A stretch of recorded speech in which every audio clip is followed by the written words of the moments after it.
Hello friends, हमने पिछली video में प्रमुख व्यक्ति और उनके जो उपनाम थे, उनको जो कहा जाता है, इनके बारे में देख रहे थे और समझ रहे थे और साथ ही साथ चर्चा भी कर रहे थे। और इन सबों के अलावा इससे जुड़ी जानकारी जो भी थी उनको भी हम लोग देख रहे थे और समझ रहे थे। आज हम लोग उसी के लास्ट पार्ट में और कुछ प्रमुख व्यक्तियों के नाम देखते हैं और उनको क्या उपनाम कहा जाता है और उससे जुड़ी जो भी जानकारी होगी उनको भी देखेंगे और समझेंगे।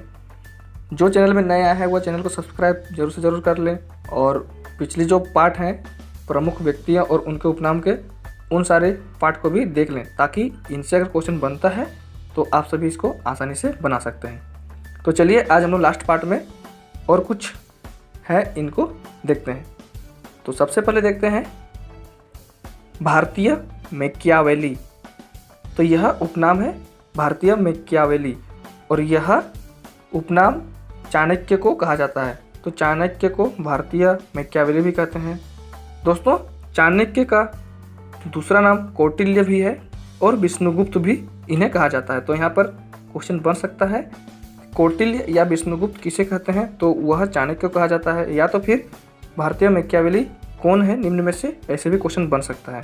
और दोस्तों, यह जो चाणक्य थे वह चंद्रगुप्त मौर्य के महामंत्री थे। तो यह चंद्रगुप्त मौर्य के महामंत्री थे। तो यहाँ पर इस चीज़ को भी ध्यान रखना है दोस्तों इनके बारे में। और यह है कि ये एक पुस्तक लिखे थे और उस पुस्तक का नाम अर्थशास्त्र है, जो राजनीति, अर्थनीति, कृषि और समाज नीति से संबंधित है। दोस्तों, अर्थशास्त्र ऐसे इकोनॉमिक्स कहते हैं, लेकिन यह अर्थशास्त्र जो इनके द्वारा लिखित है वह राजनीति से प्रेरित है। तो यहाँ पर यह चीज़ को भी ध्यान रखना है। और यहाँ से भी क्वेश्चन हमेशा कहीं ना कहीं पर बनता है कि अर्थशास्त्र के लेखक कौन है, तो इसका उत्तर हो जाएगा चाणक्य या कौटिल्य या विष्णुगुप्त। तो यहाँ पर इन सारी चीज़ों को भी ध्यान रखना है और देखना है।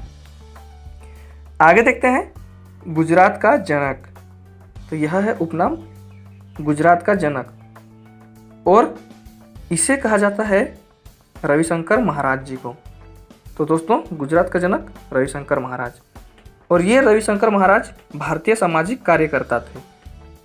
और ये जो रविशंकर महाराज थे वह भारतीय थे और ये सामाजिक कार्यकर्ता थे और इन्हें ही गुजरात का जनक भी कहा जाता है। महात्मा गांधी के 5वें पुत्र। तो यह उपनाम है महात्मा गांधी के 5वें पुत्र। तो इसे कहा जाता है जमनालाल बजाज को। तो जमनालाल बजाज को महात्मा गांधी के 5वें पुत्र की संज्ञा दी गई है। और यह भारत के एक उद्योगपति और मानवशास्त्री थे और साथ ही साथ ये स्वतंत्रता सेनानी भी थे। और जमनालाल बजाज महात्मा गांधी के अनुयायी थे, इस कारण से इन्हें महात्मा गांधी के 5वें पुत्र भी कहा जाता है। तो 5वें पुत्र जो है महात्मा गांधी के, वह है जमनालाल बजाज। तो यह इनका उपनाम है। भारतीय फिल्मों के पितामह, यह है उपनाम भारतीय फिल्मों के पितामह। तो यह उपनाम है घुंडीराज गोविंद फाल्के। तो घुंडीराज गोविंद फाल्के को भारतीय फिल्मों के पितामह कहा जाता है। इन्हें दादा साहब फाल्के भी कहा जाता है। तो दोस्तों, दादा साहब फाल्के को ही घुंडीराज गोविंद फाल्के भी कहते हैं, या तो फिर भारतीय फिल्मों के पितामह भी कहा जाता है। और यह दादा साहब फाल्के भारतीय फिल्म उद्योग के पितामह थे और इन्होंने पहली मुख्य फिल्म राजा हरिश्चंद्र का निर्माण भी किए थे। तो यहाँ से भी क्वेश्चन बनता है कि भारत की पहली फिल्म जो है वह राजा हरिश्चंद्र है। यहाँ से भी क्वेश्चन बनता है और यह पहली मुख्य फिल्म थी और इनको जो बनाए थे वह दादा साहब फाल्के जी ने बनाए थे। और इन्हीं के नाम पर प्रतिवर्ष भारत में सिनेमा जगत में, चलचित्र जगत में दादा साहब फाल्के पुरस्कार भी दिया जाता है किसी व्यक्ति को। तो प्रतिवर्ष सिनेमा जगत में दादा साहब फाल्के पुरस्कार इन्हीं के नाम पर दिया जाता है और इन्हें भारतीय फिल्मों के पितामह भी कहा जाता है। तो इन सारी चीज़ों को भी ध्यान में रखते हुए चलना है ताकि इनसे अगर क्वेश्चन बनता है तो आसानी से बना लेनी है। आगे है कायदे आजम। तो दोस्तों, कायदे आजम मोहम्मद अली जिन्ना को कहा जाता है और यह मोहम्मद अली जिन्ना पाकिस्तान के संस्थापक थे और ये पहले मुस्लिम लीग के नेता थे, जो बाद में जब पाकिस्तान का निर्माण हुआ तब जाकर यह पाकिस्तान के पहले गवर्नर जनरल बने। तो दोस्तों, मोहम्मद अली जिन्ना को कायदे आजम कहा जाता है और ये पाकिस्तान के संस्थापक थे, और जो बाद में पाकिस्तान बनने के बाद, स्वतंत्रता के बाद पाकिस्तान के पहले गवर्नर जनरल भी बने। तो यहाँ पर ये चीज़ भी थोड़ा सा ध्यान रखनी है, इससे भी क्वेश्चन बन सकता है, तो इन सारी चीज़ों को भी अच्छे से समझते हुए चलनी है। गुरुजी, तो यह उपनाम है, तो यह गुरुजी उपनाम MS गोलवलकर को कहा जाता है। MS गोलवलकर, तो यहाँ पर ये नाम है, इसका पूरा नाम है माधवराव सदाशिवराव गोलवलकर। तो यहाँ पर MS गोलवलकर, इतना ही इसको ध्यान लगाना है। और यह राष्ट्रीय स्वयंसेवक संघ के द्वितीय संघ संचालक तथा विचारक थे। तो दोस्तों MS गोलवलकर जी राष्ट्रीय स्वयंसेवक संघ के द्वितीय संघ संचालक थे। तो दोस्तों यहाँ पर राष्ट्रीय स्वयंसेवक संघ का जो संस्थापक थे उनके नाम को भी ध्यान रखते हैं। तो यह इनका जो संस्था हुआ था, इसका स्थापना डॉक्टर हेडगेवार ने राष्ट्रीय स्वयंसेवक संघ की स्थापना की थी। तो हेडगेवार जो थे वह राष्ट्रीय स्वयंसेवक संघ के संस्थापक थे, लेकिन ये जो गुरुजी उपनाम है वह MS गोलवलकर जी को कहा जाता है, और ये राष्ट्रीय स्वयंसेवक संघ के द्वितीय संघ संचालक और विचारक थे। आगे है लिटिल कारपोरल। तो दोस्तों लिटिल कारपोरल यह कहा जाता है नेपोलियन बोनापार्ट को। तो नेपोलियन बोनापार्ट को लिटिल कारपोरल भी कहा जाता है, और साथ ही साथ इन्हें मैन ऑफ डेस्टिनी भी कहते हैं। तो दोस्तों मैन ऑफ डेस्टिनी किसे कहते हैं या कौन है, ऐसे क्वेश्चन बनता है। तो यहाँ पर इस चीज़ को भी ध्यान रखना है कि नेपोलियन बोनापार्ट को मैन ऑफ डेस्टिनी भी कहा जाता है। तो इस चीज़ को बहुत ज़्यादा इंपॉर्टेंट है, वेरी वेरी इंपॉर्टेंट है। दोस्तों नेपोलियन बोनापार्ट के बारे में जो जानकारी है या इससे जुड़ी कुछ क्वेश्चन पूछा जाता है, तो उसको भी देखते हैं। तो नेपोलियन बोनापार्ट फ्रांस का एक कुशल सेनापति था, जिन्होंने संपूर्ण यूरोप पर अपना अधिकार किया था, और बाद में वाटरलू के युद्ध में मित्र राष्ट्रों ने इनको हरा करके सेंट हेलेना नामक द्वीप के जेल में भेज दिया था। तो दोस्तों ये जो नेपोलियन बोनापार्ट था वह एक फ्रांस का कुशल सेनापति था, जिन्होंने बाद में पूरे यूरोप को अपने अधिकार में किया था, और मित्र राष्ट्र उनके विरोध में युद्ध किए, और इन मित्र राष्ट्रों ने इन्हें वाटरलू के युद्ध में हराने के बाद सेंट हेलेना द्वीप के जेल में भेज दिया था। तो यहाँ पर वाटरलू का युद्ध और सेंट हेलेना द्वीप, ये दोनों नाम बहुत ज़्यादा इंपॉर्टेंट है। इनसे रिलेटेड क्वेश्चन अक्सर एग्जामों में बना हुआ है। तो यहाँ पर वाटरलू का युद्ध और सेंट हेलेना किससे, निम्न में से किससे संबंधित है, ऐसे क्वेश्चन बनता है। तो यहाँ पर इन दोनों नामों को भी ध्यान लगाना है और ध्यान रखना है। तो नेपोलियन बोनापार्ट को लिटिल कारपोरल भी कहते हैं, और साथ ही साथ मैन ऑफ डेस्टिनी भी नेपोलियन बोनापार्ट को कहा जाता है। आगे है फ्यूहरर।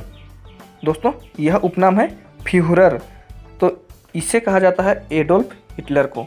तो दोस्तों एडोल्फ हिटलर को फ्यूहरर कहा जाता है, या इनका उपनाम फ्यूहरर है। एडोल्फ हिटलर जो एक जर्मन के शासक थे और नाजी पार्टी के नेता थे। तो दोस्तों ये जर्मन के एक शासक थे, और साथ ही साथ वहाँ का जो नाजी पार्टी था उनके ये नेता थे। तो एडोल्फ हिटलर, इनके बारे में बहुतों को पता होगा, इनसे क्वेश्चन भी बनता है रिलेटेड। तो उस फैक्ट को भी हम लोग देखते हैं, समझते हैं। तो यह है कि हिटलर को द्वितीय विश्व युद्ध के लिए सर्वाधिक जिम्मेदार कहा जाता है। दोस्तों हिटलर को द्वितीय विश्व युद्ध के लिए सर्वाधिक जिम्मेदार कहा जाता है। तो यहाँ पर ये इम्पोर्टेंट है। साथ ही साथ इन्होंने एक अपनी आत्मकथा लिखी थी, और वह आत्मकथा को कहा जाता है मीन कैंप। तो मीन कैंप का अर्थ होता है मेरा संघर्ष। तो दोस्तों इनकी जो आत्मकथा है, इनकी जो आत्मकथा की जो पुस्तक है उसका नाम है मीन कैंप, और मीन कैंप का मतलब होता है मेरा संघर्ष। तो यहाँ पर इस पुस्तक से क्वेश्चन बना हुआ है, बहुत सारे एग्जामों में पूछा है, तो इसको भी अच्छे से याद कर लेनी है। तो मीन कैंप या मेरा संघर्ष जो लिखा है वह एडोल्फ हिटलर की आत्मकथा है, जो उन्होंने स्वयं लिखी है। तो फ्यूहरर एडोल्फ हिटलर को कहा जाता है, जो कि एक तानाशाह भी है, ये सभी को पता है। आगे है ब्लैक गांधी। तो यह उपनाम है दोस्तों ब्लैक गांधी, और ब्लैक गांधी कहा जाता है मार्टिन लूथर किंग जूनियर को। तो दोस्तों मार्टिन लूथर किंग जूनियर को ब्लैक गांधी कहते हैं। साथ ही साथ इन्हें अमेरिका का गांधी भी कहा जाता है। तो दोस्तों मार्टिन लूथर किंग जूनियर को अमेरिका का गांधी या ब्लैक गांधी भी कहा जाता है। इसके बारे में थोड़ी सी जानकारी है, उसको भी देख लेते हैं, समझ लेते हैं कि अमेरिका में निग्रो समुदाय के प्रति भेदभाव के विरुद्ध में इन्होंने अहिंसात्मक आंदोलन का संचालन किया था और इसमें इन्होंने सफलता भी हासिल किए थे।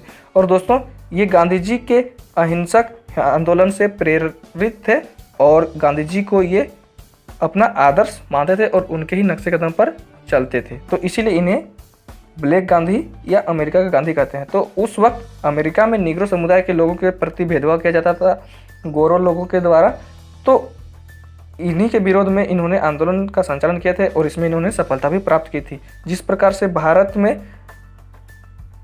महात्मा गांधी ने असहयोग आंदोलन, बहुत सारे आंदोलन किए थे और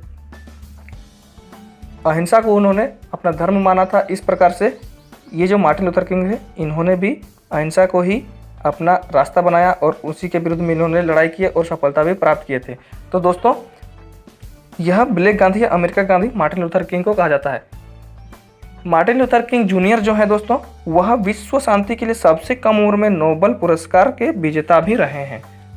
तो यहाँ पर मार्टिन लूथर किंग जूनियर विश्व शांति के लिए सबसे कम उम्र में नोबेल शांति पुरस्कार जीतने वाले व्यक्ति भी हैं। तो यहाँ पर इस चीज़ को भी ध्यान रखना है। और ये थे कुछ प्रमुख व्यक्ति, प्रमुख हस्तियाँ, महान व्यक्ति जिन्होंने अपने अपने क्षेत्रों में बहुत अच्छे अच्छे काम किए। इस कारण से इन्होंने सफलता भी प्राप्त किए हैं और इस कारण से इन्हें उपनाम भी प्राप्त हुआ है, जिसको हम लोगों ने देख लिया। और इन सब से क्वेश्चन अगर बनता है, क्वेश्चन पूछा जाता है, तो आप सभी आसानी से बना सकते हैं। अगर आप लोगों को वीडियो अच्छा लगी, जानकारी अच्छी लगी, तो आप लोग लाइक, कमेंट और शेयर जरूर से ज़रूर करें। और जो चैनल में नए आए हैं वह चैनल को सब्सक्राइब जरूर से ज़रूर कर लें। थैंक यू दोस्तों।